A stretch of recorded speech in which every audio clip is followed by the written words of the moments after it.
ক্ষমতা বলে তিনি আবার বিশ্ববিদ্যালয়ের আচার্যও বটে, আর সেই ক্ষমতা বলেই এবার তৎপর রাজ্যপাল সিভি আনন্দ বোস। যাদবপুর বিশ্ববিদ্যালয়ের নজিরবিহীন অশান্তির জেরে অন্যান্য বিশ্ববিদ্যালয়ের পরিস্থিতি নিয়েও বেড়েছে উদ্বেগ। এই পরিস্থিতিতে রাজ্যের সমস্ত বিশ্ববিদ্যালয়ের উপাচার্যদের বৈঠকে ডাকলেন আচার্য তথা রাজ্যপাল সিভি আনন্দ বোস। শুক্রবার বিকেল 5টা নাগাদ রাজভবনে উপাচার্যদের আলোচনার জন্য ডাকা হয়েছে। তবে এই মুহূর্তে যাদবপুরের উপাচার্য ভাস্কর গুপ্ত হাসপাতালে চিকিৎসাধীন, ফলে রাজ্যপালের বৈঠকে তাঁর উপস্থিত হওয়া নিয়ে অনিশ্চয়তা থাকছে। গত শনিবার ঐক্যপার বার্ষিক সভা ঘিরে যাদবপুর বিশ্ববিদ্যালয় নজিরবিহীন অশান্তির সাক্ষী ছিল। শিক্ষামন্ত্রী ব্রাত্য বসুর উপস্থিতিতে কার্যত তাণ্ডব লীলা চলে সেখানে। অভিযোগ ওঠে, বাম অতিবাম একাধিক ছাত্র সংগঠনের বিরুদ্ধে।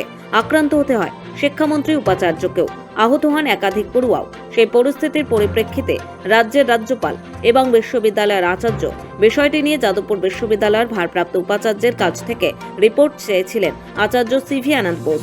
সেই রিপোর্ট রাজভবনে পাঠানো হয়েছে বলে সূত্রের দাবি। এছাড়া ছাত্র এবং শিক্ষকদের কাছ থেকেও একটি রিপোর্ট পৌঁছেছে রাজভবনে।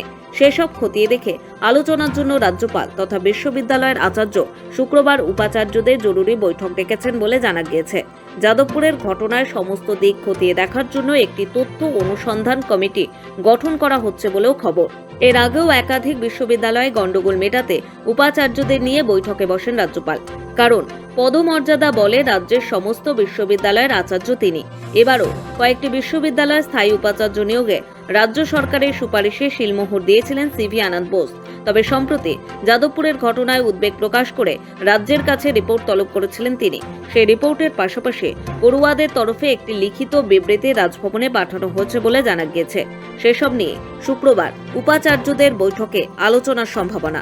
সৌভিক সান্যালের রিপোর্ট, সময়, কলকাতা।